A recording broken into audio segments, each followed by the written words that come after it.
வணக்கம், சாவித்ரி சமையலுக்கு உங்களை வரவேற்கிறேன். இப்ப அசைவ சுவையில சைவ கைமா கிரேவி எப்படி செய்யலாங்கிறத பார்க்கலாங்க. இது சப்பாத்தி, பூரி, புரோட்டா, புலாவ், பிரியாணி இது கூட எல்லாம் வச்சு சாப்பிட ரொம்ப அருமையா இருக்குங்க. இது இட்லி தோசைக்கும் கூட தொட்டுக்கலாம், நல்லா இருக்கும். இது எப்படி செய்யலாங்கிறத பார்க்கலாம் வாங்க. இப்ப வீடியோக்குள்ள போகலாம்.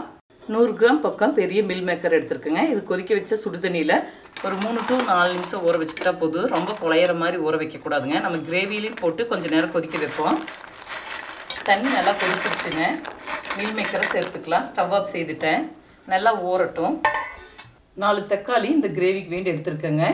இதை சின்ன சின்ன துண்டுகளாக நறுக்கிட்டு மிக்சி ஜாரில் 1-2 அரைச்சி எடுத்துக்கலாம். ரொம்பவும் நைஸாக இல்லாமங்க, ரொம்பவும் தருதருப்பாக இல்லாமல் இந்த பக்குவத்துக்கு அரைச்சி எடுக்கும்போது சரியாக இருக்கும். இப்போ சோயா நல்லா ஊறி வந்துருச்சுங்க.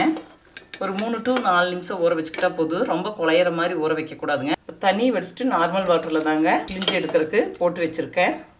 இப்போ நார்மல் தண்ணியில் போட்டதை நல்லா பிழிஞ்சு எடுத்துக்கலாங்க. தண்ணி இல்லாமல் நல்லா பிழிஞ்சு எடுத்துக்கலாம். இப்போ சோயாவை தண்ணி இல்லாமல் நல்லா பிழிஞ்சு எடுத்துட்டேங்க. அதே மாதிரி ட்ரை மிக்சி ஜாரில் இதை தருதருப்பாக பொடிச்சு எடுத்துக்கலாங்க. ரொம்ப நைஸாகவும் அரைக்கக்கூடாதுங்க, ரொம்பவும் தருதருப்பாக அரைக்கக்கூடாது. இப்போ நான் பொடிச்சு எடுத்துகிட்டு உங்களுக்கு காட்டுறேன் பாருங்கள். சோயாவை இந்த அளவுக்கு தருதருப்பாக அரைச்சிருக்கேங்க. பார்த்தா அந்த கைமா கறி மாதிரியே இருக்கும். இப்போ கைமா கிரேவிக்கு தாளிச்சு விடுறதுக்குங்க 3 டேபிள் ஸ்பூன் எண்ணெய் விட்டுருக்கேன். எண்ணெய் சூடாகட்டும். இந்த கிரேவிக்கெல்லாம் எண்ணெய் கொஞ்சம் தூக்கலாக இருந்தால் நல்லா இருக்குங்க. இப்போ எண்ணெய் சூடாயிடுச்சு. இது கூட தாளிக்க 4 கிராம்பு, 3 ஏலக்காய், சிறுதுண்டு பட்டை, சின்ன சைஸில் கொஞ்சமாக கல்பாசி, சின்ன சைஸில் ஒரு பிரியாணி இலை இதை சேர்த்துக்கலாங்க. இப்போ மசாலா பொருள் எல்லாமே நல்லா பொரிஞ்சு வந்துருச்சுங்க. இது கூட 2 பெரிய வெங்காயம் பொடி பொடியாக நறுக்கி வச்சுருக்கேங்க. இது நல்லா லேசாக செவந்து வர அளவுக்கு வெங்காயத்தை வதக்கி விட்டுக்கலாங்க. இப்போ வெங்காயம் நல்லா வதங்கி வந்துருச்சு. இது கூடவே 1 டேபிள் ஸ்பூன் இஞ்சி பூண்டு விழுது நல்லா பச்சை வாடை போகிற அளவுக்கு வதக்கி விட்டுக்கலாங்க. இது கூட சிறிதளவு கருவேப்பிலை. இப்போ இஞ்சி பூண்டு விழுது நல்லா வதங்கி வந்துருச்சுங்க. இது கூடவே அரைச்சி வச்ச தக்காளி விழுதை சேர்த்து நல்லா பச்சை வாடை போய் எண்ணெய் பிரிஞ்சு வர அளவுக்கு தக்காளியை வதக்கி விட்டுக்கலாங்க. இது கூட தக்காளி சீக்கிரமாக வதங்கி வர்றதுக்கு கிரேவிக்கு தேவையான அளவுக்கு உப்பு சேர்த்துக்கலாம். இப்போ நல்லா எண்ணெய் பிரிஞ்சு தக்காளி நல்லா வதங்கி வந்துருச்சுங்க. இது கூட தேவையான மசாலா பொருள் எல்லாமே சேர்த்துக்கலாம். 1/4 டீஸ்பூன் மஞ்சள் பொடி, 1/2 டீஸ்பூன் மிளகாய்த்தூள். மிளகாய்த்தூள் அவங்க காரத்துக்கு தகுந்த அளவு சேர்த்துக்கலாங்க. 1/2 டீஸ்பூன் மல்லித்தூள், 1/2 டீஸ்பூன் கரம் மசாலா தூள். இப்போ மசாலா பொருள் எல்லாமே சேர்த்து நல்லா வதக்கி விட்டாச்சு.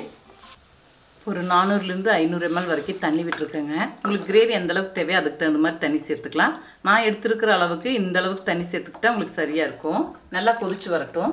இப்போ 2 நிமிஷம் தண்ணி நல்லா கொதிச்சு வந்துருச்சுங்க. இப்போ வேக வச்சு மசிச்சு வச்சுருக்கிறேன் சோயாவை சேர்த்துக்கலாம்.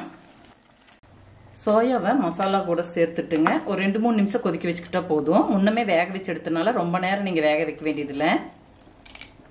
கொஞ்சம் உப்பு பத்தலைங்க, கொஞ்சமாக உப்பு சேர்த்துக்கலாம். சோயாவை சேர்த்துட்டுங்க ஒரு 3-4 நிமிஷம் நல்லா மசாலா இறங்க கொதிக்க வச்சாச்சுங்க. இப்போ கிரேவி தயாராகிடுச்சு. கடைசியாக பொடியாக நறுக்கினா மல்லித்தலையை சேர்த்துக்கலாம். நல்லா மசாலாலாம் இறங்கிடுச்சுங்க. இப்போ 1 ஸ்பூன் நெய் சேர்த்துக்கலாங்க. கூடுதல் சுவைக்குங்க இறக்கி வைக்கும்போது 1 டேபிள் ஸ்பூன் வெண்ணெயோ இல்லாட்டினா நெய்யோ சேர்த்துக்கிட்டா நல்லா இருக்கும்.